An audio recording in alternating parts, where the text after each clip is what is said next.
আসসালামু আলাইকুম viewers, welcome to my channel. আশা করি সবাই ভালো আছেন, ভালো থাকেন, সুস্থ থাকেন। এই কামনা শুরু করছি।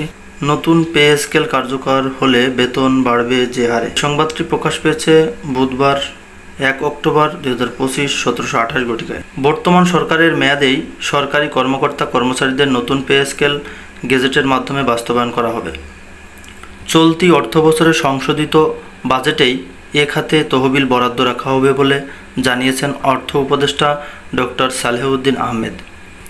অর্থ মন্ত্রণালয়ে মঙ্গলবার 30 সেপ্টেম্বর সাংবাদিকদের সঙ্গে আলাপকালে তিনি এসব কথা বলেন। ডক্টর সালেহউদ্দিন বলেন, আগামী বছরের মার্চ বা এপ্রিলে নতুন পে স্কেল যদি কার্যকর করতে হয় তাহলে চলতি বছরের বাজেটেই সেজন্য অর্থ বরাদ্দ দিতে হবে। বাজেট সংশোধন শুরু হবে ডিসেম্বরে, সেখানে নতুন পে স্কেল কার্যকর করার বিধান যুক্ত করা হবে।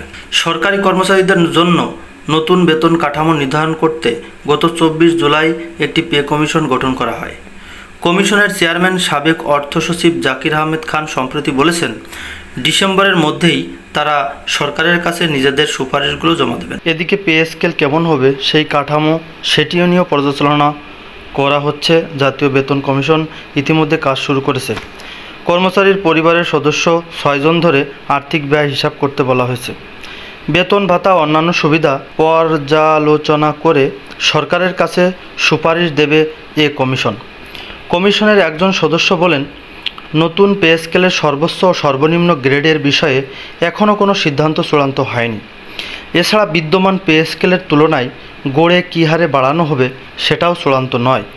তবে ওই সদস্য আভাস দেন, বর্তমানে সর্বোচ্চ ও সর্বনিম্ন বেতনের অনুপাত 10:1, যা নতুন কাঠামোতেও 8:1 থেকে 10:1 এর মধ্যে থাকবে।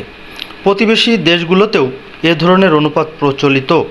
ফলে বিদ্যমান 20টি গ্রেড থেকে গ্রেডের সংখ্যা যদি কমানো হয় তারপরেও সর্বোচ্চ সর্বনিম্ন বেতনের ক্ষেত্রে একই অনুপাত বহাল রাখার সুপারিশ করবে কমিশন।